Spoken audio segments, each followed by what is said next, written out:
Hey neighbors, I want to tell you something that you're probably going to think's made up, but I promise for years it was very real to a lot of people. Imagine me sitting in a clinic. Two patients come in, same age, same gender, same height, same weight, and same creatinine level. They could practically be twins if there wasn't for this one thing. One of the patients checked the box, African American or Black. For years, that one little box would generate a number that would be completely different for someone Black than someone white. It was basically saying that one of their kidney function was better even though the numbers were exactly the same. Same blood, same kidneys, different answer. Now, if that sounds crazy, please stick with me because today we're talking about why kidney medicine stopped using race as a factor in calculating how well kidneys are functioning or how bad they're functioning, and why that matters for millions of patients. Because this wasn't just about math. This affected diagnoses, referrals, transplant evaluations, and sometimes how quickly the people that needed the care actually received the care. Before we talk about the race part, we need to talk about what eGFR actually is. When patients come and see me, they hear numbers like, your creatinine is 2 and your GFR is 45. Your kidney function is declining. And I can tell by the look on their face that they're thinking, ma'am, I have absolutely no idea what you're talking about. So let's break it down. Think of your kidneys like the water filter in your refrigerator. Water goes in, the filter removes the junk, clean water comes out. Simple, right? Your kidneys do the same thing. Blood goes in, waste products get removed, cleaner blood comes back out. The question is, how good is your filter? And that's what the GFR measures. GFR stands for glomerular filtration rate. And don't worry about remembering that. It's a lot of big words. We just say eGFR, and that's the estimated glomerular filtration rate. What it really means is, how much blood can your kidneys clean every minute? Higher number, stronger filter. Lower number, weaker filter. Simple enough. Now here's where it gets interesting. The best way to measure kidney function is actually pretty complicated. You need special testing, special dyes, special timing, and it's actually pretty expensive and time-consuming. It's just not practical for every patient. So instead, we estimate. Think of it like looking at your gas gauge. You really don't know how many drops exactly are left in your gas tank, but you know when it gets close to empty, right? And that's similar to what the eGFR does. That estimate is largely based on something called creatinine. And I normally explain creatinine to patients like this. Imagine your body is a city. Every city creates trash. Your muscles create trash too. One of those waste products is called creatinine. Healthy kidneys pick up the trash, and damaged kidneys leave trash behind. So when creatinine starts piling up in the blood, it's often a sign that the kidney filter isn't working as well as it should. So the calculator takes your creatinine, your age, your sex, and then estimates your kidney function. Kind of like a mechanic listening to an engine and saying, I haven't opened the hood yet, but I can tell something's not right. Now here's where things got complicated. Years ago, researchers created kidney calculators that were used very widely by doctors all over the country. When they looked at the data, they noticed something. Many patients categorized as Black had higher creatinine levels than patients categorized as non-Black, even when kidney function seemed similar. Instead of asking deeper questions, they made assumptions. They assumed that Black patients generally had more muscle mass than those of their counterpart.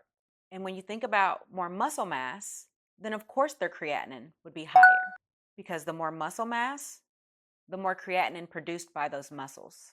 So more creatinine means the number could look higher, even if the kidneys were fine. So they built that assumption into the calculator. If a patient was listed as Black, that would boost their eGFR. And if you have a higher eGFR, then your kidneys are generally doing better, or so they said. So in other words, the kidney calculator that the researchers had made that said that Black people had more muscle mass and therefore their creatinines would appear to be higher, we now know that that caused many delays in the lives of Black Americans seeking kidney care or needing kidney care and not even knowing.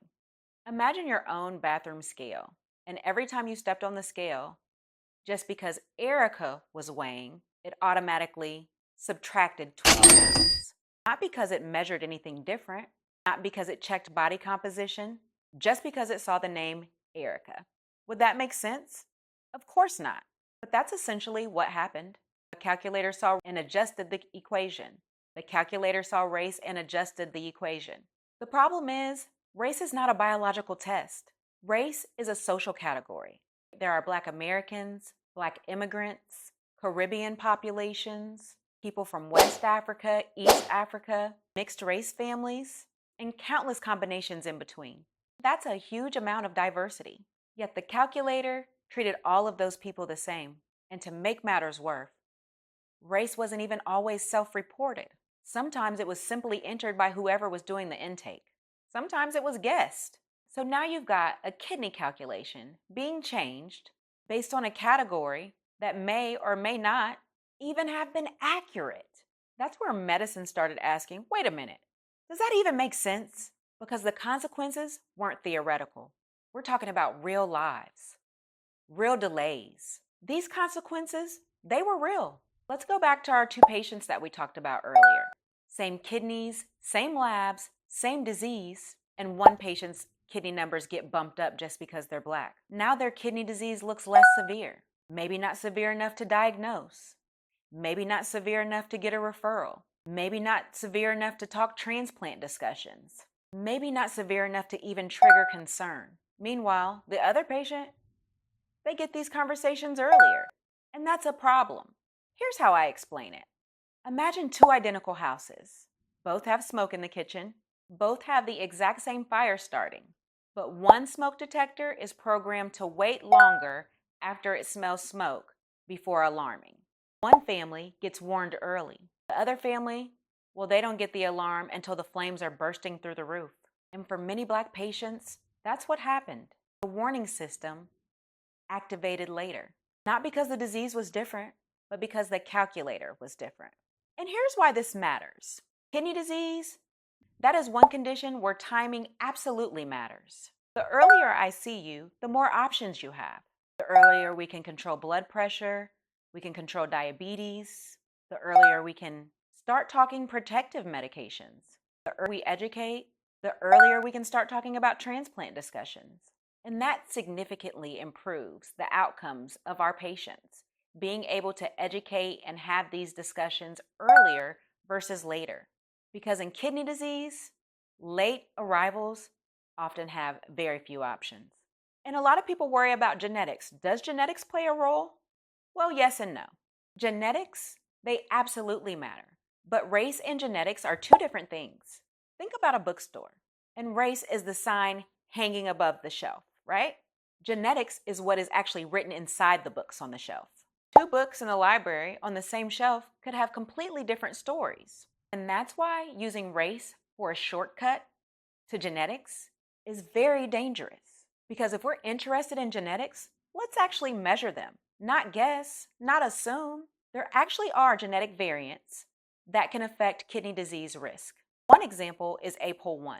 Some people with West African ancestry carry these genetic variants, and they can increase the risk of certain kidney diseases. But here's the key.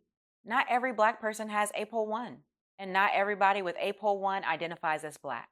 So again, the answer isn't using race as a shortcut. The answer is actually measuring what we're interested in.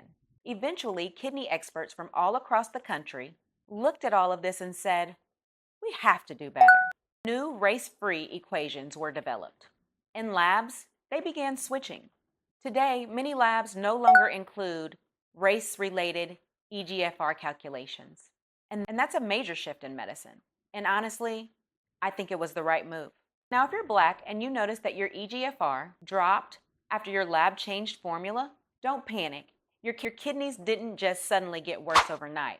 That is the correction and probably truly what your GFR calculation should have been had we not had race involved. You see, the ruler changed, not your individual kidneys. And that's what's happening.